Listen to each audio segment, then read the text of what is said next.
Hey everybody, Anna Vogan, broker and owner of Vineyard Real Estate Group. And today I wanted to talk about fixtures in a home. I recently had this come up on a contract and thought that I would go over it for everybody else.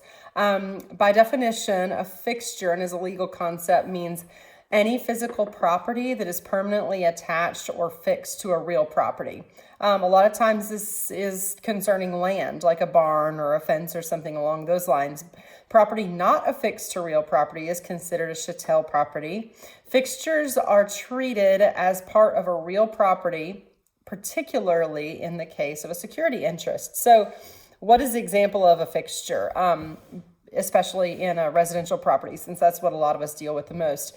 Bookshelves, for example, are going to be considered a fixture, a chandelier, something along those lines, unless it is specifically stated in the seller's disclosure that it's not staying.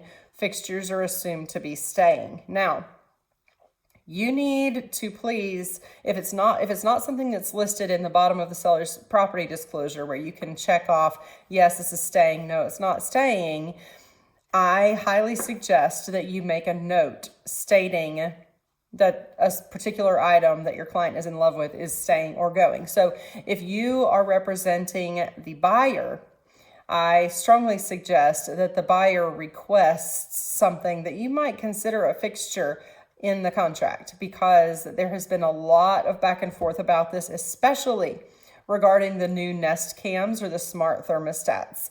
Sellers that are selling houses with these in them have fallen in love with these things. Buyers that are buying houses with these in them are excited to get them. So I had a situation recently where a seller wanted to take one with him, stated that he was going to take it with him. The buyer didn't see it, and we had a big bunch of drama. Thankfully, it was in the seller's property disclosure, but the agent was arguing that it was a fixture and it should have stayed. So the seller's property disclosure covered us on that. But I started thinking, if it was not checked in the seller's property disclosure, we really could have had an issue with that.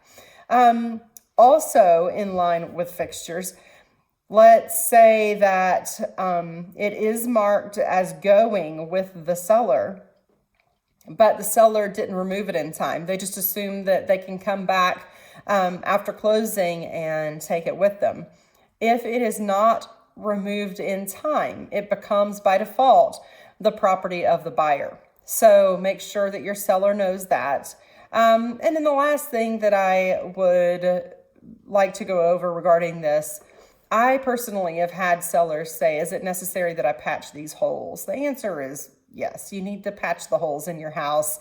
If you're taking down a light fixture and you leave a big gaping hole in the ceiling, just because you said you were going to take the light fixture does not mean that it's okay to alter the state of the house. So the house needs to be left in good repair. The seller is liable to patch and repair that wall. So you need to also make your seller aware of that up front going in. I've found that sellers are much more appreciative of knowing that up front than, after in the middle of the move out process. They're already bogged down. They're already exhausted from the move out process. They don't want to be told. And also you have to patch that hole you just made in the wall. So good things to go over up front, good things to be aware of up front. Nobody likes surprises in contracts or at closing. So that is my contract tip regarding fixtures.